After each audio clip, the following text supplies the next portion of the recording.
এখন একটা দুর্বৃত্তায়ন চলছে এই সুদখোর খুনি অর্থনবী ইউনুসের জন্য, এই হত্যাকাণ্ডের জন্য ইউনুসই দায়ী। একদিন ইনশাআল্লাহ এই সংবিধানের সপ্তম অনুচ্ছেদে আছে প্রজাতন্ত্রের মালিক জনগণ।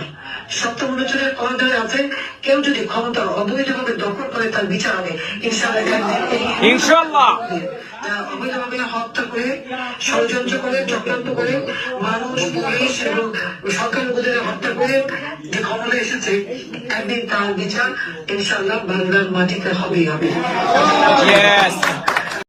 এই গ্রামীণ ব্যাংক চালানোর জন্য সবকিছু মানি লন্ডারিং করে, চুরি করে নিয়ে এখন সেই সমস্ত টাকা এখন ব্যবহার হচ্ছে সারা বিশ্বব্যাপী। সে যে ব্যবসা করে বেরিয়েছে, কোথা থেকে টাকা পেয়েছে সে? বিদেশে এত নোবেল প্রাইজ পেয়েছে গ্রামীণ ব্যাংক, অর্ধেক টাকা তো গ্রামীণ ব্যাংকে পাওয়ার কথা, সেটাকেও দেয়নি।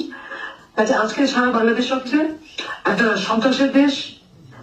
অগ্নি সন্ত্রাস, পুলিশ হত্যা থেকে শুরু করে অর্থনীতি সম্পূর্ণ ধ্বংস করে দিয়েছে। উন্নয়নশীল দেশের মর্যাদা পেয়েছেন, ওদের সেটাও ধরে রাখতে পারবে না। সমানে টাকা ছাপাচ্ছে, 22,000 কোটি টাকা ছাপিয়ে দিল। আমাদের 16 বছরে আমরা ছাপিয়েছিলাম 60,000 কোটি টাকা, 16 বছরে। আর মাত্র 3 মাসের মধ্যে 22,000 কোটি টাকা ছাপালো। ইনফ্লেশন তো আরো বাড়বে, অবশ্যই আরো দুভাগ বাড়বে। এটা হচ্ছে বাস্তবতা। আমি আমার আমেরিকার যারা এখানে মিটিংটা আয়োজন করেছেন, আমি ধন্যবাদ জানাই। যারা বিজয়ের মাস 1 ডিসেম্বরে আপনারা এই সভা করছেন, আপনাদের সাথে কথা বলতে পেরে আমি আজকে মনে করি অনেক কথা। ইতিহাসটা একটু আমি বললাম এই কারণে যে আমাদের তরুণ সমাজ হাতে মোবাইল, বিশ্ববাজারের হাতে, এটা যে আওয়ামী লীগের অবদান সেটা ভুলেই গেছে। আজকে যে ফেসবুক ব্যবহার করে এটা আওয়ামী লীগের অবদান, এটা ভুলে গেছে তারা। আওয়ামী লীগের গাড়ি দিয়ে পারলেই যেন এখন সবাই খুশি। তো এই তরুণ সমাজকে স্বাধীনতার চেতনা উদ্বুদ্ধ করতে হবে, বাংলাদেশের ইতিহাস জানতে হবে। বাংলাদেশের উন্নয়নের গতিটা কি ছিল গত 3 টার্মে? আওয়ামী লীগ যে দেশটাকে উন্নত করেছিল, মানুষের জীবনে শান্তি ছিল, নিরাপত্তা ছিল, নিরাপদে চলতে পারতো, পেট ভরে দুবেলা খেতে পারতো, কোনো মানুষের খাবার কষ্ট ছিল না, কোনো জায়গায় কোনো দুর্ভিক্ষ হয়নি আমাদের সময়। আমরা মানুষের মৌলিক চাহিদাগুলো একে একে সব পূরণ করেছিলাম। বিশেষ করে তরুণ সমাজের জন্য বাংলাদেশই শুধু করিনি, বাংলাদেশকে আধুনিক প্রযুক্তি জ্ঞান সম্পন্ন জনগোষ্ঠী যাতে গড়ে ওঠে, আমরা সেই পদক্ষেপ নিয়েছি। আমরা কম্পিউটার ট্রেনিং এবং ইনকিউবেশন সেন্টার করে দিয়েছিলাম ট্রেনিং। সেই ট্রেনিং পেয়ে সেগুলো এখন আমাদের মধ্যে ব্যবহার হচ্ছে। এটা হচ্ছে দুর্ভাগ্য। যার অনেক সময় আপনাদের সাথে বক্তব্য রাখলাম, প্রায় 50 মিনিট প্রশংসা করি যে এই যে কথা বলার সুযোগ দিয়েছে।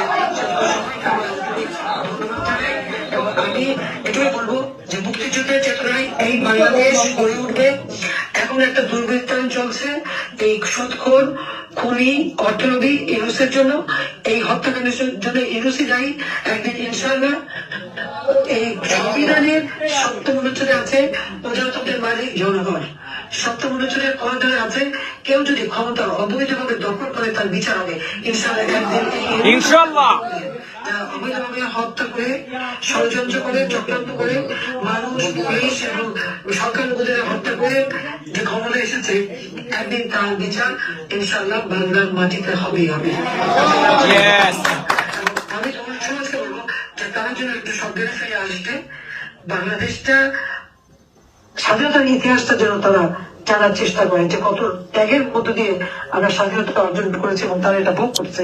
কাজে আবারও এই প্রবাসীদেরকে বলবো, আমাদের অর্থনীতিতে, আমাদের আন্দোলন সংগ্রামে, আমাদের প্রতিটি অর্জনে, সংগ্রামে, স্বাধীনতার প্রবাসীদের অবদান আমাদের শিখা উচিত। তাদের উপর আমরা শ্রদ্ধার সাথে এই অবদান আমি স্মরণ করি ও সবাইকে ধন্যবাদ জানাই, আন্তরিক ধন্যবাদ জানাই আপনাদের সকলকে।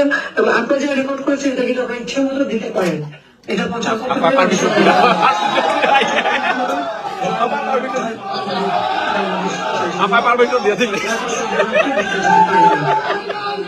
সবাইকে ধন্যবাদ।